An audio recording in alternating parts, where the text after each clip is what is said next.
Hola, soy Carmelo Sierra, consultor de gestión del cambio de pymes y empresas familiares.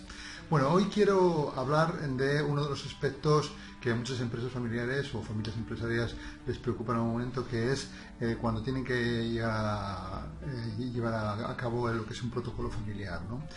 Bueno, antes de nada, me gustaría, ya sabéis, que las familias empresariales en general, por desgracia en España, y en bastantes partes del mundo, el 50% de las empresas familiares no pasan de la segunda generación, y de las que lo hacen solamente pasan a la tercera generación un 15%, ¿no? Entonces, creando valor a partir de la tercera ya solamente un 5%. Es decir, que las empresas familiares tienen que hacer, digamos, bastantes cosas para poder perdurar de una generación a otra. Una de estas cosas que se tiene que desarrollar en las empresas familiares tarde o temprano, si van ampliándose los miembros y las diferentes generaciones, es lo que es el protocolo familiar, ¿no? El protocolo familiar no deja de ser más que como un código de conducta donde tenemos que prever ciertas situaciones que se van a dar seguro en la empresa familiar, ¿no? Y que si se desarrolla de un modo adecuado, hace, digamos, que se potencie precisamente los valores de la empresa familiar, haya precisamente un equilibrio entre la empresa familiar y la familia empresaria, tanto desde el punto de vista de la empresa y desde el punto de vista de la familia. Se toman decisiones que son muchísimo más acertadas y no solamente nos dejamos llevar por las emociones, ¿no? Entonces, por eso, hoy en este vídeo quiero centrarme en cuáles son, digamos, como los 10 aspectos que espero que sean útiles a la hora de llevar a cabo un protocolo familiar. El primero que tenemos que considerar a la hora de desarrollar un protocolo familiar es que el protocolo familiar, aparte de ser un documento, no solamente es un documento, es todo un proceso de elaboración donde hay que tener en cuenta, todo tiene su inicio, su final, evidentemente, pero es un proceso donde la familia, precisamente la familia empresaria, va siendo consciente de lo que supone desarrollar ese protocolo familiar. El segundo aspecto que creo que es útil a tener en cuenta es que precisamente lo que se favorece a la hora de desarrollar un protocolo familiar que sea realmente útil es que haya un equilibrio entre la empresa y la familia, ¿no? Donde dentro de la empresa lo que se favorece es que haya un proyecto de visión compartido por parte de todos los miembros que van a firmar este protocolo familiar, y luego también lo que se pretende por otro lado es que haya una armonía y un bienestar familiar. Estos son dos de los objetivos principales del protocolo familiar: proyecto común compartido y armonía y bienestar familiar. Tercer aspecto útil, para que sea útil un protocolo familiar, es que a la hora de desarrollar el protocolo familiar hay que conocer la visión de todos los que van a firmar ese protocolo, ¿no? No es un tema de que vaya ahí el consultor o el abogado o quien sea y haga ahí su documento y esto es lo que hay. No, es algo donde hay que conocer la visión de cada una de las personas que van a formar parte de ese protocolo familiar. Por eso, y esto enlaza con el cuarto punto útil del protocolo familiar, cuando uno va a firmar un protocolo familiar tiene que ser consciente de lo que va a firmar, tiene que ser consciente de cuáles van a ser sus derechos y cuáles van a ser sus obligaciones. Siguiendo con el quinto punto útil para si este protocolo familiar va a ser práctico, es que los que van a firmar tienen que ser conscientes que muchas veces hay que hacer lo que se debe, no lo que se quiere, ¿no? Y hay veces que muchas veces por nuestro egoísmo individual pues no favorecemos precisamente el bien colectivo. Por eso siempre el protocolo familiar va a preponderar el bien colectivo de la empresa por encima del bien individual.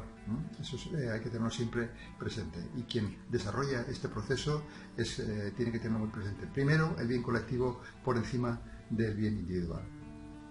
Otro aspecto que creo que es importante, clave a la hora de considerar en la realización de un protocolo familiar, es precisamente el momento en el que se hace, ¿no? A mí muchas veces se me ha requerido decir, bueno, quiero hacer un protocolo familiar, y cuando vas a desarrollar el protocolo o vas a plantear la propuesta, te das cuenta que hay que hacer antes del protocolo familiar otra serie de cosas, porque a lo mejor la familia no está preparada para realizar ese protocolo. Hay que hacer otros aspectos que tienen que ver con que estén más definidas las funciones, aspectos que tienen tienen que ver con la profesionalización, aspectos que tienen que ver con el sistema retributivo, aspectos que tienen que ver con tener, si hay un modelo de negocio o un plan estratégico bien organizado. O sea, que no es un tema de decir, vamos a hacer un protocolo familiar. Antes de hacer el protocolo hay que hacer otras cosas, ¿no? Por eso hay que elegir el momento adecuado. Y eso sí, muchas veces, hay veces que tanto lo queremos posponer que luego llega un momento que no se hace y cuando nos queremos dar cuenta es demasiado tarde, ¿no? Por eso me gustaría también diferenciar por qué en general muchas veces posponemos este tipo de procesos, ¿no? Hay, digamos, como tres aspectos o tres momentos en los que las personas, las familias empresariales posponen este proceso, ¿no? El primero es que muchas veces hay gente que se regodea demasiado en el pasado, ¿no? Y dice, bueno, como nos ha ido muy bien, entonces el pasado no nos deja salir de nuestra zona de confort, ¿no? O hay gente que piensa demasiado en el futuro y eso le produce ansiedad, ¿no? Entonces dejan de vivir el presente, que es lo que realmente hay que desarrollar, ¿no? Otras veces ocurre que simplemente siempre no tenemos el tiempo para poder hacer el protocolo y siempre posponemos. Ya lo haremos, ¿no? Y la tercera cosa por la que a lo mejor muchas veces se pospone este proceso de protocolo familiar es porque esperamos a que se den las circunstancias exactas para actuar, ¿no? Nunca se darán, ¿no? Entonces hay veces que no estará todo bien controlado, pero hay que partir y hay que iniciar, y muchas veces el inicio de ese protocolo familiar nos lleva a otros escenarios que ni siquiera nos podíamos imaginar, ¿no?